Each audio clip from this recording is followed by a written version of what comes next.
पाठ 16। पहाड़ का दुख, पहाड़ की लड़ाई। लगता है जैसे पहाड़ फट गया हो। एक चौड़ी दरार दूर तक नजर आती है।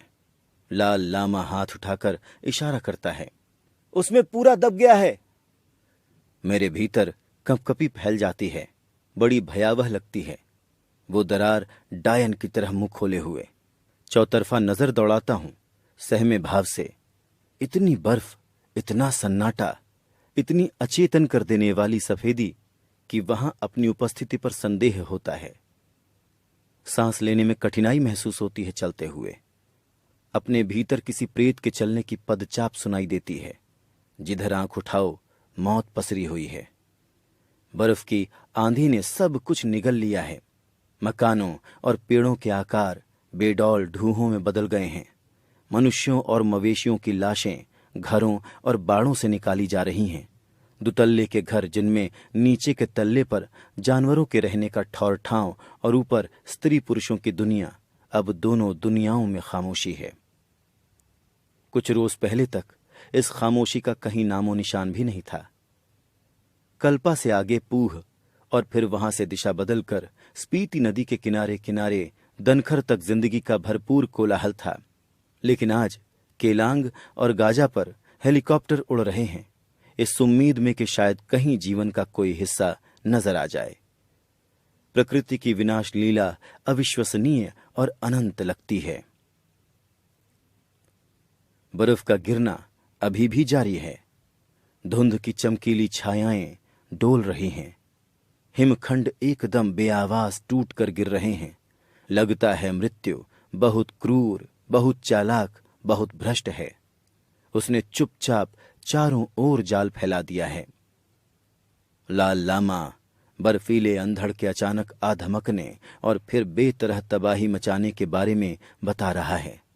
वैसे साल में 6-8 महीने लाहौल और स्पीति का इलाका बर्फ से ढका रहता है, किंतु उस हिम ऋतु में जीने और बचाव के तरीकों के साथ कामकाज निपटाने की वहां के लोगों की आदत बनी हुई है।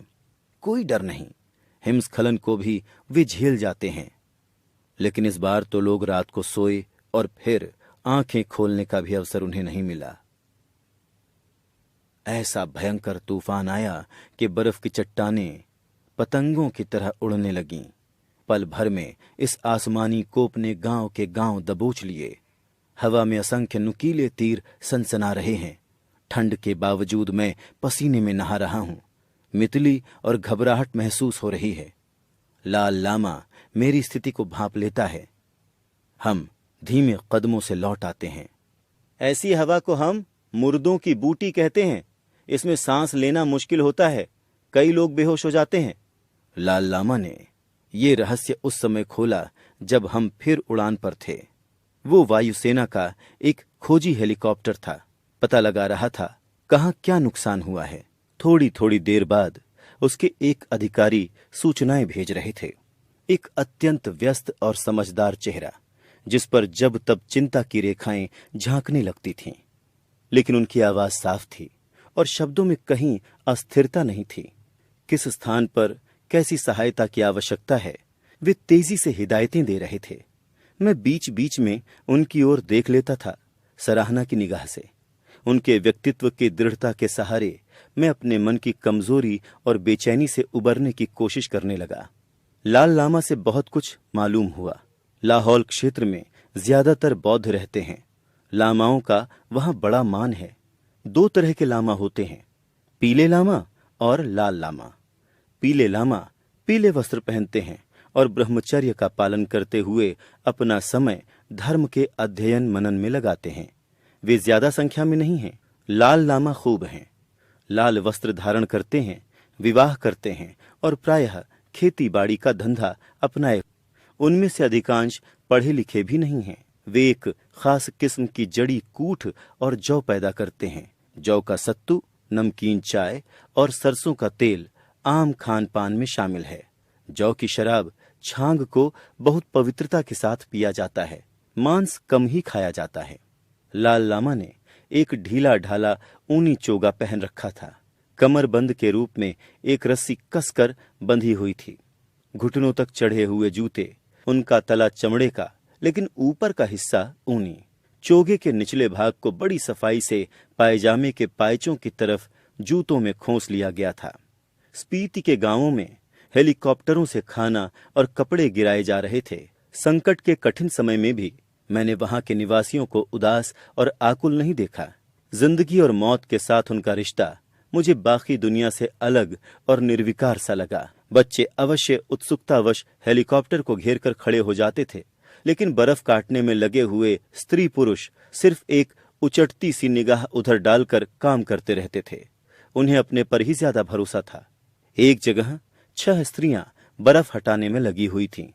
पूछने पर ज्ञात हुआ कि उनका पति अंदर के कोठे में दब गया था। 6 का एक ही पति था। बांगतू में ऐसे जनों के डेरे लगे हुए थे जिन्हें बर्फ के हमले से बचाकर लाया गया था, लेकिन वे जान बच जाने के बावजूद अधिक खुश नहीं थे। उन्हें अपने घर की याद आ रही थी। तत्काल लौटना चाहते थे, चाहे वहां जाकर प्राण ही क्यों न गंवाने पड़े। अपने घर, अपने पहाड़, अपनी जमीन से ऐसा अटूट संबंध सिर्फ वे लोग ही समझ सकते हैं जिनका अपना घर और पहाड़ होता है। क्या ये ठीक नहीं होगा कि सर्दियों में बहुत ऊंचाई पर रहने वाले लोग कुछ नीचे चले जाएं? मैंने लाल लामा से पूछा। किसी को भी नीचे जाना पसंद नहीं, उत्तर मिला। यहाँ के घोड़े, खच्चर और बकरियां तक अपने ठौर को नहीं छोड़ेंगे। मनुष्यों की तो बात ही क्या। पांगी को बहुत खूबसूरत माना जाता है। ये चंबा जिले में है। आजू बाजू भरमौर और खज्जियार है। पांगी की चंद्रभागा पहाड़ी बर्फ से ढकी हुई थी और उसकी घाटियों के बाशिंदे बर्फीली मार के विरुद्ध निरंतर जूझ रहे थे। बर्फ से ढके हुए गांव सफेद प्यालों की तरह औंधे पड़े थे। उनके ऊपर से गुजरते हुए दहशत होने लगी। गहरे काले खड्ड और संकरे सरपीले रास्ते। एक मोटे रस्से को कमर में बांधकर करीब 15-20 लोग एक दर्रे में से गुजर रहे थे। हर एक के पास लोहे का औजार था, जिससे वे जाने पहचाने ढंग से बर्फ का माथा फोड़ रहे थे। हेलीकॉप्टर को नीचे उड़ते देखकर उन्होंने चिल्लाना शुरू किया। एक स्थान पर हम उतर पड़े। तब वे लोग एक व्यक्ति को उठाकर लाए। वो अचेत था। बातचीत से जानकारी मिली कि वो उस गांव के स्कूल में पढ़ाता था। स्कूल बर्फ में दब गया। अध्यापक वहीं रहता था। उन्होंने उसे किसी तरह जिंदा निकाल लिया, लेकिन अब उसे इलाज की जरूरत थी। क्या कुछ लोग मर भी गए हैं यहाँ? सैनिक अधिकारी ने उसको आराम से लिटाते हुए पूछा। हाँ, एक ने हामी भरी। कितने? अभी गिनती नहीं लगाई है, सपाट सा जवाब मिला। किंतु क्या वो जवाब सचमुच सपाट था?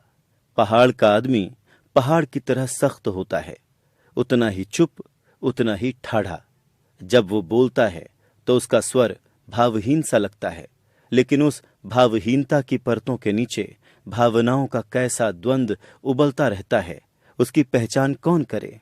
अध्यापक को कंबल उड़ाते हुए लाल लामा कुछ बुदबुदा रहा था। हेलीकॉप्टर ऊपर उठकर रफ्तार पकड़ने लगा था। सहसा मुझे रसूल गमजा तोव की कुछ पंक्तियां याद हो आईं। बड़े बड़े दुख उठाता है पहाड़, और उन लोगों के बारे में तुम्हें क्या बताऊं जो पहाड़ के दुख उठाते हैं।